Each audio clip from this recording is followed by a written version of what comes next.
Hey, what's going on, y'all? This is that dude, my dude, back with another episode of the Low Budget Environment Podcast. And this episode, I'd like to talk about something that Cat Williams mentioned in his interview that set the internet absolutely on fire. Shout out to Cat Williams and Shannon Sharp for providing excellent content at the top of the year. And one of the things that really stood out is the whole dress situation. I know it's kind of like a dead horse at this point, but there was something that he said that really stood out to me, and we can check it out here. Martin tried to put me in my first dress. When he had to go on his hiatus, he tell me, Cat, when I come back, I need you. You my young partner, you my brother in comedy. When I come back, just promise me that my next movie, it'll be me and you. We're gonna do it together. We're gonna do some buddy cop shit.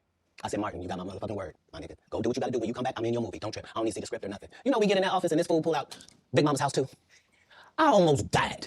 And I gotta read this script for all these good white people. Where this nigga want me to get in a dress with him. And I'm literally saying to everybody, why is he in a dress again? You already played the old lady as an FBI agent. We can play anything now. We can be playing the dog catcher this time. Why do we need to be in a dress? And I get so mad, I say, you don't want me. You want Brandon T. Jackson. And that's what they went and got. Twice I said it, they went and got him. Just like I'm telling you, I had the other dudes work. I had all of it. All I did was say, I want to punch it up so it's not offensive to real niggas. And that's how I got in the position. Now, the thing that stands out to me with this is that, you know, when Martin presented him with Big Mama's House too, he said, Cat claims that he said to Martin, why do they have you in the dress again? And that really stood out to me because it's like, what did you put yourself in the dress again? You know, like you've already, he said, we've already done the dress. We could have done anything as far as being buddy cops. He's like, we could even be a dog catcher. You know, so it just led me to think, it's like, you know, a lot of people say that there isn't an agenda, but there are too many instances where they try to get men into dresses in Hollywood, both black and white. But lately it's been mostly black. Let's keep it real. But, you know, that really stood out to me because it really leads me to question, you know, why is, number one, why is that considered funny? And two, why do people who don't look like us go so hard to get us in dresses, to get us to portray women in drag or, you know, cross-dressing and things of that sort? You know, I personally don't get it. You know, so that's something that really stood out to me. Me personally, I guess it would be a reach to say that it's an agenda, but you know, there is some programming that's going on, for lack of better words.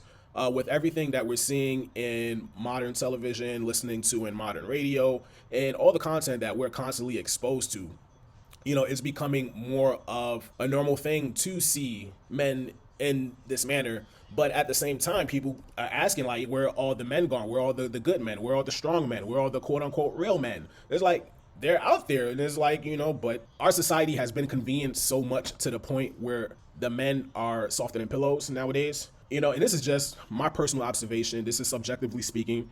I have no stats or anything to back this up, but it's just something that just got me thinking, what's next for the male species as a whole with everything that's stacked up against us? And I don't want to make this like a woe is me type situation, but it's like when we look at the situations for what it is, it seems like, you know, they're coming at men a lot, you know, in more ways than one, trying to discredit our value, but at the same time, milking us for everything that we have, whether that's physically, emotionally, monetarily. You know, we're just more of a utilization or utility rather than a human being.